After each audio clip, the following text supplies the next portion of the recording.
What's going on, everybody? It's the Hook Cam back again with another film breakdown. Today we're going to be taking a look at the Miami Dolphins, TUA and Ryan Fitzpatrick, the difference between those two guys.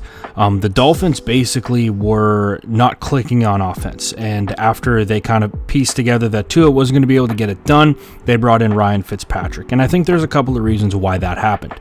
The one thing that was kind of surprising to me when I was watching this game is that there wasn't necessarily a lot that the Raiders were doing to mess with TUA. It wasn't like they were really, getting into these clever coverage disguises. It wasn't anything like that. It, to me, really looked like TUA just didn't see what was going on. And when you have a salty vet like Fitzpatrick, who's been in the league forever and who's seen everything, he's going to be able to piece that together and get you some yardage and some points, as they ultimately did end up winning the game. Now, I do want to say as a disclaimer, I'm not saying this because I don't think TUA can be a good quarterback. That's not what I'm saying. Part of me wants to say TUA isn't ready yet, and the other part of me, I agree with what Miami's doing in the sense of, hey, they need to see if they've got a dude who they can, hang a franchise on for the next 10 years, if they made that right decision. And that's ultimately why I think they let TUA start after the bye week. And, I get it. I understand. You want to see what you have in a rookie. He's talented, gets the fan base excited.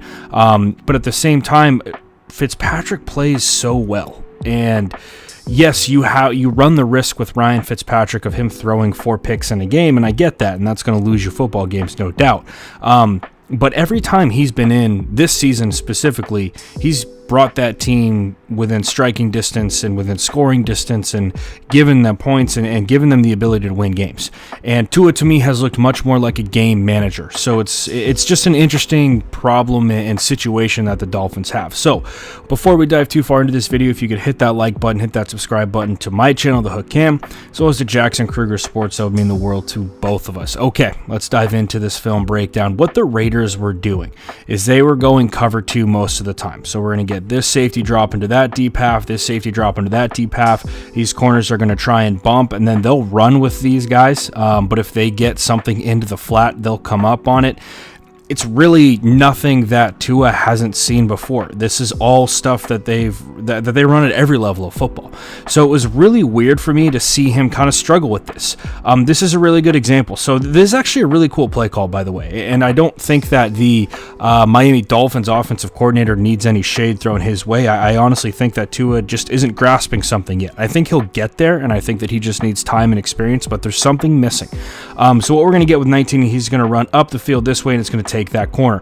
With 84, 81, I can't really tell. Number 1 right here, he's going to run inside and run this little shake route, okay? Now, if TUA is looking at this the right way, he needs to hit this ball right out of his break. Boom, right there. And I understand why he doesn't throw this thing initially, because this corner's running with 19 upfield on a vertical. Okay, I get that. But if you're looking at this route from the beginning and you can see, okay, we have 2 high safeties right now. That means when it's cover 2, you attack the defense down the pipe and on the outside. So that's just how it goes in football, right? So as number 1 runs upfield and we break this thing to the corner, you got to hammer this thing right now, right out of his break. And that's a lot of space for him to be able to complete that football and pick up yardage. And he's either seeing it late or he's not seeing it. I would tend to imagine that he's seeing it late. I don't think that he's just not seeing it. There's no way that a dude gets drafted, whatever it was overall, and he's just not seeing it. This is another great example, right? We got cover 2 with these safeties, boom and boom right here. Corners are pressing. They're giving up the outsides on this, which is so weird to me. I was always told, when coaching, right, if you're coaching corners, you want to force them back into the teeth of this thing. But they let these guys go on the outside, and you got to hit this hole shot all day. You have to hit this hole shot if you're TUA. And if you don't know what a hole shot is, it's the space in between where the corner is and where the safety is. Okay, this is your hole shot right there. You have to hammer that ball in there. Now he's looking at the bottom of the screen to start, and I get it. Like maybe, this is too far of a throw. He's opposite hash.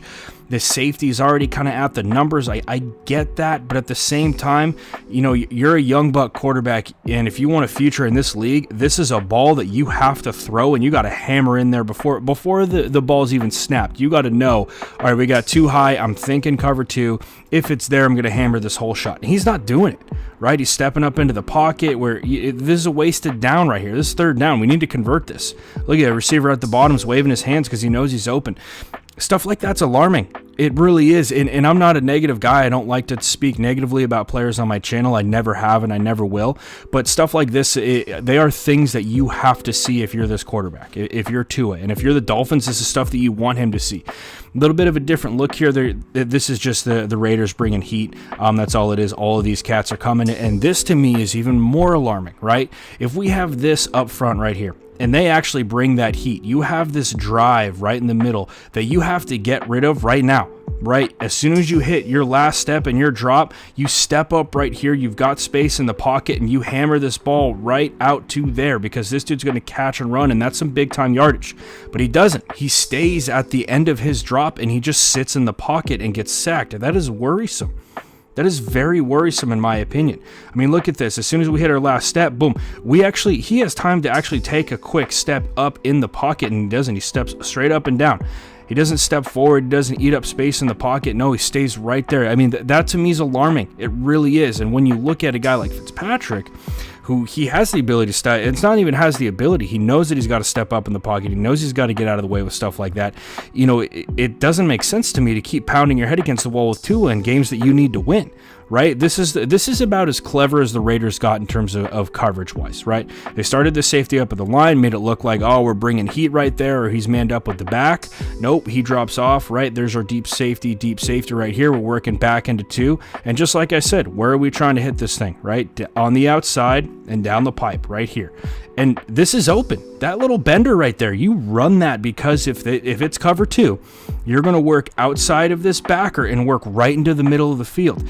And this is the thing that kills me about this, right? This is what kills me. He does a good job looking this thing off, okay? Look, we're trying to work this right here. That's our first read. I guarantee you that's his first read. He sees that we're getting two. We got two dudes right here. That's not going to be there. He comes back to it.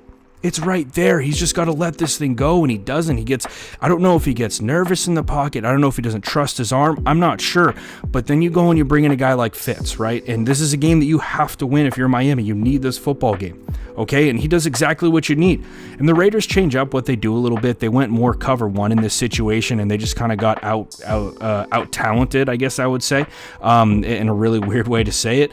But I mean, this is just straight up plain and simple, right? We can't lose this battle as a corner. We break this thing to the outside. Fitz has it all day, regardless of what pressure you're bringing or anything like that. Fitz completes that football. Good job from Miami there. And that was kind of the theme when Fitz came in, is that it looked like Las Vegas was like, screw it, we're just going to run man, right? And all you do is you leave matchups like this right here in the middle of the field where there's space, and we're going to break this thing off, and you're not going to get there. And that's a good ball from Fitz. He sees stuff like that really well, as all good pro quarterbacks should. If it's man coverage, a quarterback should be able to beat that all the time, unless you just don't have the talent on the outsides.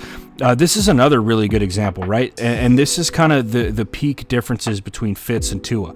This is cover two, okay? Like I said before, on the outsides and down the pipe is where you got to hit this thing, okay? So here we go. There's our deep safety. Here's our middle of the field player right here. I would call this Tampa 2, actually.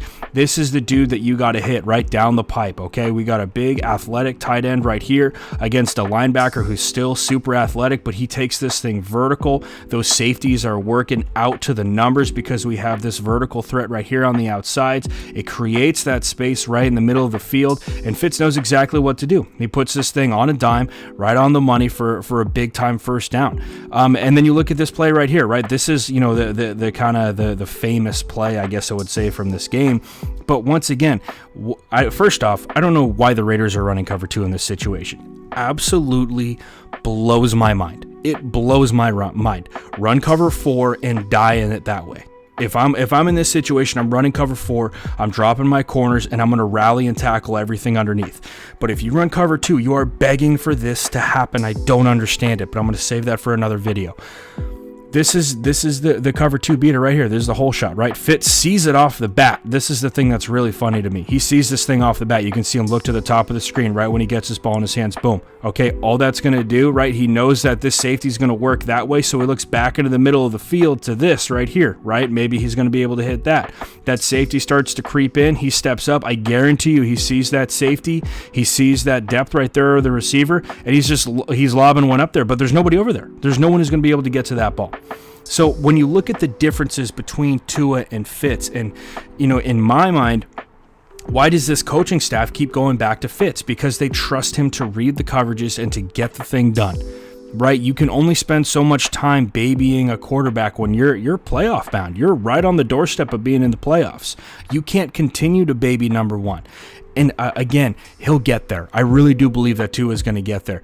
But games like this against Las Vegas, I almost said Oakland, games like this against Las Vegas are not good to see. You have to be reading this stuff. You have to be better attacking cover two. And Ryan Fitzpatrick is doing it. And that's why he's getting the snaps. That's why he's getting the love. That's why he's winning football games at the end of the day. So anyway, guys, those are the things that I saw that Fitz was seeing and that Tua wasn't. Really interested to see what this team does from there. That's all I got for you guys today. Hope everybody's staying safe, washing those hands.